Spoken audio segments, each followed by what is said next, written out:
Per laiką nuo šių protestų pradžios, iš pradžių dėl kultūros ministerijos, vėliau dėl žiniasklaidos ir LRT, buvo įvairių pakilimų ir nuosmukių. Iš pradžių atrodė, kad sujudo visa Lietuva, kad protestas bus dainuojantis moralinio pakilimo sąjūdis. Vėliau protestas aštrėjo, grubėjo, darėsi kandesnis jo dalyviams vis labiau suprantant, kaip ir kokiais metodais veikia ši valdančioji koalicija. Vieni pavargo, prisijungė kiti, bet beveik pusmetį protestas galėjo tęstis ir išsilaikyti dėl Lietuvos piliečių, tai yra dėl jūsų susirinkimo į aikštę, nepaisant to, kiek kartų vėl ir vėl iš naujo ši valdančioji dauguma darė savo juodą darbą. Toks ilgai trunkantis pilietinis aktyvumas rodo, kad esame kantri ir atkakli, bet nebevergiška tauta.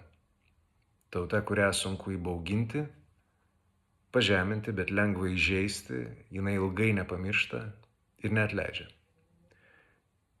Pilietinės visuomenės institutas, neseniai atlikęs pernai metų pilietinės galios tyrimą, rado, jog yra išaugęs ne tik tai lietuvių tikėjimas savo kaip piliečių galia, bet ir tai, jog šiuos protestus palaiko netgi trečdalis Nemuno aušros, pusė valstiečių ir 40% socialdemokratų rinkėjų, jau nekalbant apie absoliučią opozicijos rinkėjų palaikymo daugumą.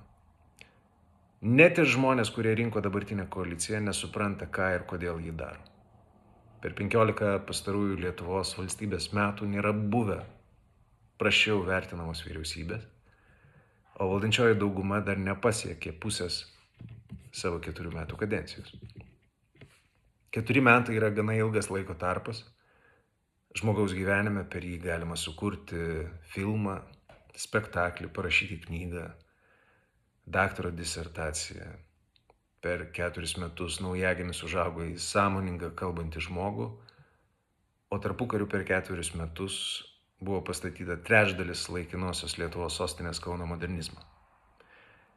Dabartinė koalicija per 4 metus nesukurs ir nepastatys nieko, bet nieko ir labai nesugriaus, kadangi jai tiesiog nesigaus nei su LRT, nei su niekuo kitu.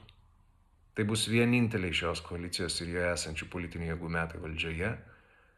Ši valdžia atėjo, pabus, nieko nenuveikusi ir išeis į užmarštį. Žmogus, kuris gyvenimą kelia prasmės klausimą, savęs paklaustų, kam tuomet reikėjo į valdžią eiti apskritai. Kokia buvo prasmė šitai praleisti 4 metus, ko šie žmonės iš vis atėjo į politiką, ko skristi į Vatikaną, jeigu netiki. Į tuos prasmės klausimus mes negalėtume atsakyti žmonėms, kurie jų nekelia, bet mes neturime būti tie žmonės. Turime žinoti, kad prasminga yra kiekvienas toks mūsų susirinkimas, ne tik dėl to, kad turėtume švarę sąžinę, žinodami, kad padarėme viską, ko reikia mūsų valstybei, bet ir dėl to, kad protestai veikia. Vengrijoje jie turėjo trukti 16 metų, kartais būdavo nedidelių mūšių, kurie buvo pralaimimi, kartais jie atrodė visai nemaži. Iki tol, kol į užimtą nacionalinį transliuotoją atėjo opozicijos vadovas ir pareiškė, kad melo ir manipulacijos laikas baigėsi ir visi, kurie su šita sistema kolaboravo, turėjo nuleisti galvas ir tai pripažinti. Lygiai tas pats baigsis ir čia, ir gerokai greičiau negu Vengrijoje. Ši valdančioji koalicija baigs greičiau nei protestai prieš ją. Tokia mūsų atsakomybė.